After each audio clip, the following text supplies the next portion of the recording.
Hello, in this video we are going to see the example of getting value of a CSS property of given element.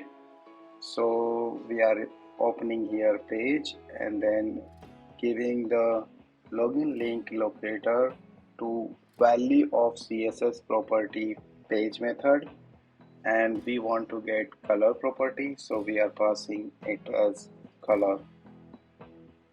So let's run the test key and test value of CSS property. So test started running.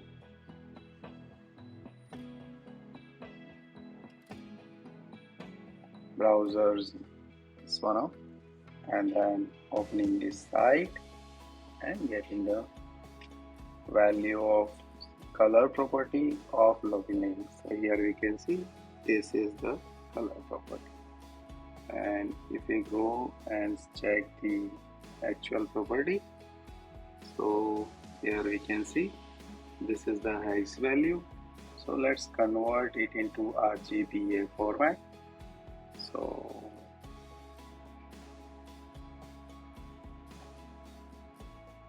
hex to RGBA and open the link and pass the RGBA hex value here,